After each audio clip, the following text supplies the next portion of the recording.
I'm well.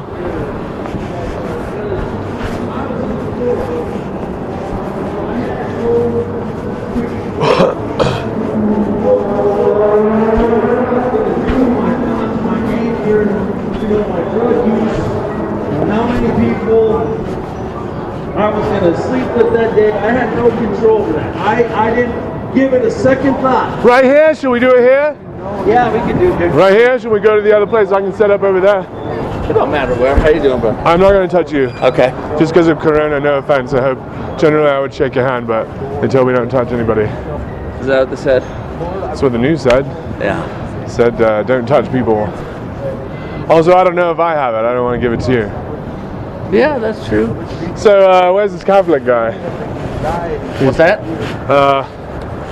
Joseph? Yeah, Joseph lined up a Catholic moderator. I'd like to talk to him before we start. Do you know when he's going to be here? Yeah, I don't know where Russell is. Cool. What time is it? I don't know. I don't have my clock on me. It's 11:24. Yeah. So he should be coming, hopefully. Let me, you know, we can, oh, hey, buddy. Careful. We can what?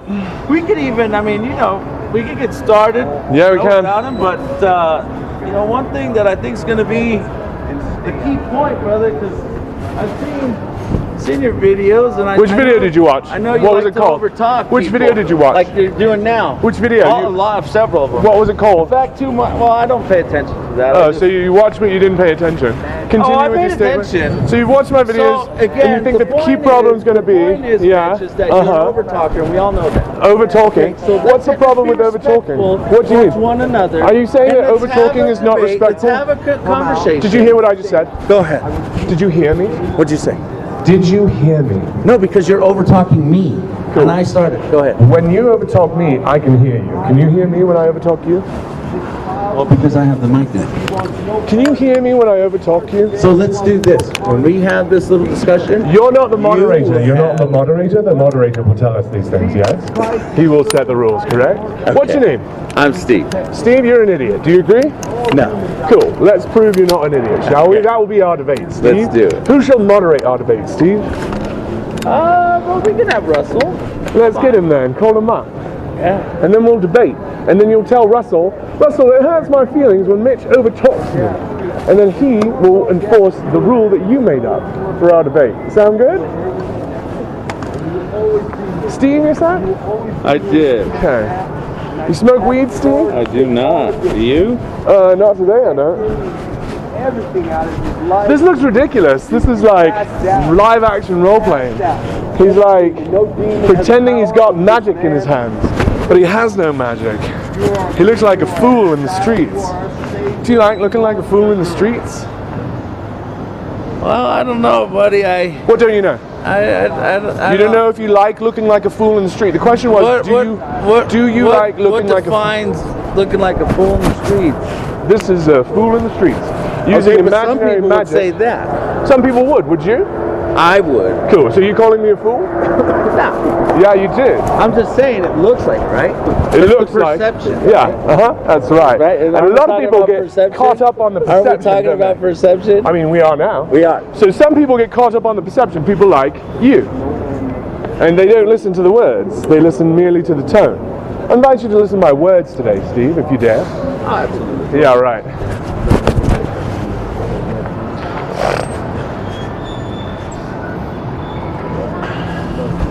What is love? Fear God. You're a coward.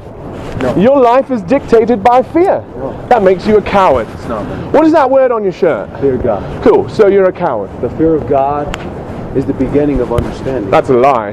No. Yeah, it is. The fear of God is the beginning of understanding. Why are you repeating your lies? I already told you that's a lie. Why would you repeat it to me? Why don't you prove it if it's true?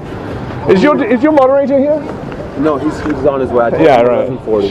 Sure. I told him 11:40. Yeah. Like you've been telling me all week you're a moderator. He's Catholic. He's part of some Catholic. And you don't believe Catholics are going to heaven? You think he's in a cult? It's my job to convert him, man. Yeah, because you think he's going to hell. It's my job to Have you convince told him him? of the Have you love of told him that Christ. he's going to hell? I have told him. You're going to tell him again today I that don't he's in a tell cult. people they're going to hell. I don't You're going know to tell their him fate. before he moderates our debate. I don't know their fate. Yeah, you do. I don't know their fate. The book says their fate. The book determines their fate. Do you know the book? Yeah, but they can give they can give their life at You the know his last moment. trajectory. They can give You their know life his at the last trajectory. moment. What did I just say? I know his trajectory. Cool. So his I trajectory know the toward path hell. that he is on. Yeah, and that is the path toward hell. Yeah, there's a You're going broad to tell him that before he can. There's a broad path. You have to tell him that. You have to let him know. You think he is hellbound before he can moderate our debate. Are you understanding me? Hey, I can let him know that. Thank you. Let him know the path that he's That on. you think he's hellbound. So before we You want to do it start here? You want to do it talking down about there? I want to do it here. I'm Okay. going to stand on one. You're going to stand It's on great. I like this spot. People can sit there. one. Yeah, sit down actually. Yeah, I like that. But, before we start getting in any kind of discussion about our beliefs, Yeah. we'll just talk about some, the very few rules there are. When The he very gets few here. rules that you have. No. And you'll tell him the It's rules not- it's you not want that I him to have. enforce. It's Yes, just so it is that you there could be a have. discussion. It is a discussion. We had a discussion last week. Did Okay. you watch it? Yeah. Did you watch the discussion? I watched the conversation You're moved talking forward. over me. And you're Yelling talking over me. And you do Here, the same. I'm going to let you talk. And you Go do the ahead. same, correct? While I'm talking over you last week, you also did the same thing to me, correct? Can I answer now?